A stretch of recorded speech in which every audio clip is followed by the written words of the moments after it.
Assalamualaikum warahmatullahi wabarakatuh. Akkam jirtan kabajamtootaaf jaalatamtoonni hordoftoonni barsiisaa Oromoo Aappii alhamdulillah hani naga kooti nageenyi kiyya hanjaalalaa hin kabajaadhaa bakka jirtan marasa nagahu. Daawwattoota kiyya miseenjeriin waan haaraa waan ajaa'ibaa waan baay'ee tokko namatti tolu fidee jira. Waan haaraa miseenjeriin fidisaniin isin barsiisa. Egaa daawwattoota kiyya gama barumsaatiin darbuun duratti viidiyoo kanaan laayik sheer godhaadhaa laayik fi sheer gochuudhaan walaa jabeessuun walaa guddifnuun isin jaa. Egaa gama barumsaatiin dabarsa. Hayyee daawwattootaan kiyya gama barumsaatiin darbuun duratti warroonni YouTube chaanaala keenyaaf haarawaa taatan baga nagaan dhuftan jechaa barumsa dabalataa argachuudhaaf chaanaala keenya sabskiraayib godhachuun dagatinaadha. Yeroo sabskiraayibii gootan barumsuun asirratti dabarsinu guyyaan nama dura akka simbira ga'uuf mallattoo notifikashinii sana kilikii godhaadhaa achi booda ool kajettoon irra kaayyadhaadha. Viidiyoo keenya namni baay'ee dargee kan raafaa deemu laayik godhaadhaa barumsaan garaadhaa isin darbee YouTube chaanaala keenya jala seenaadhaa viidiyoo baay'eetu jira irraa baradhaadha. Egaa gabanumaan hanga barumsaan dabarsaa hanga xumura viidiyoo keessatti obsaan faana turaan hordofaa isiniin jaa.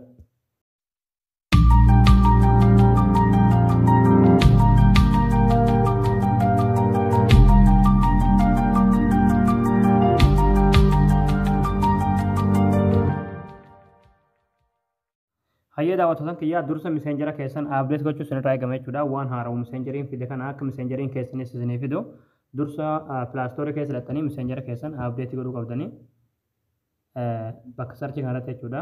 Miseenjer jettanii barreessanii abdeetii godhuu qabdan jechuudha. Nama abdeetii godhatan jira.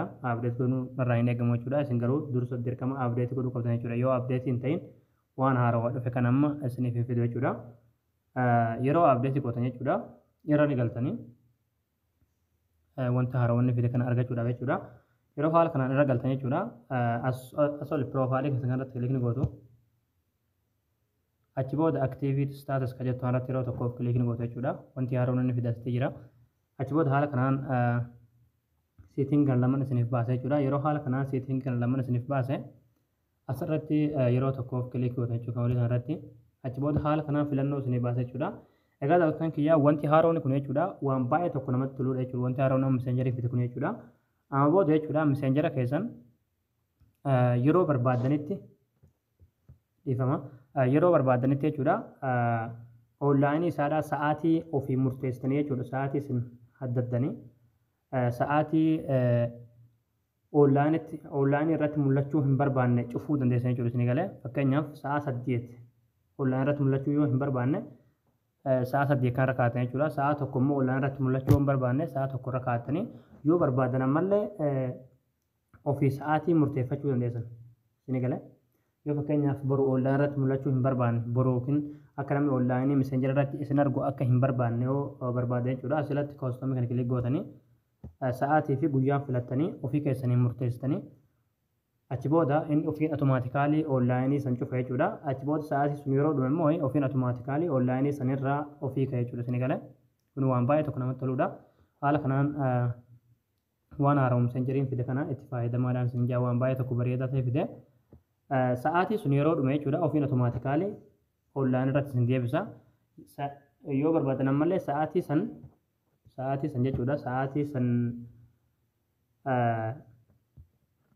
amma fakkeenyaaf sa'a 8 kanarra yookiin sa'a 1 kanarra yoo keenye sa'a 1 onlaayinii irratti ni onlaayinii marra teenyeetuma jechuudha akka barbaadnetti namaaf walii barreessinee akka barbaadnetti namaaf waliif bilbilee onlaayinii jira jedhee nama biroo biratti hin mul'atu jechuudha miseenjeriin keenya kun isin jechuudha isin galee yaani isin galee ta'e yaada sa'aatii kanaan booda immoo ofiin automaatikaalii onlaayinii jira onlaayinii irratti deebi'ee jira jedheen nama hiriyootan keessaniif warroota Friendummaa qabdaniif jechuudha warroota madura miseejii gargaraadhaa miseenjeraa waliif barreessaa turtaniif namni sun onlaayinii irratti isin arguu danda'a jechuudha. Waan baay'ee tokko bareedaa ta'eef jechuudha itti fayyadamaadhaan isin jaa. Asirratti waan isiniif himuu dagadha jechuudha. Yeroo sa'aatii murteeffatan jechuudha. Yeroo haala kanaan sa'a tokko booda akka mul'atu godhu sa'a tokko booda hanga sa'a tokko onlaayinii irraa isin dhoksee sa'a tokkoon booda immoo onlaayinii irratti akka isin deebisu yoo barbaadan jechuudha. Asirratti sa'aatii san haddattanii jechuudha. Sa'a 8 keessanis sa'a kanarra keessanis kan barbaadan gootaniituma achi booda asirratti kilik gootanii achi booda khalaas. Booda namni onlaayinii irratti isin arguu danda'u garuu sa'a tokkoon booda yookiin sa'aatii isinirra keessanii saniin booda ofiin automaatikaalii onlaayinii irratti isin deebisa haala kanaan itti fayyadamaadhaan isin jaa. Egaa daawwattoota kiyyaa isin galee jettanii abdii qabaa barnoonni keenya har'aadhaa asirratti raawwataa barumsa bareedaa akka har'aadhaa kan argachuudhaaf chaanaala keenyaaf haaraa taatan sabskiraayib gootanii maatii keenya ta'uun dagatinaadha. Akkasumas viidiyoo keenya kana namni baay'een argee kan irraa fayyadamu laayik sheer waliif godhaadhaa barumsa birootti nagalatti deebinutti waan hordoftaniif galatooma. jechuudha.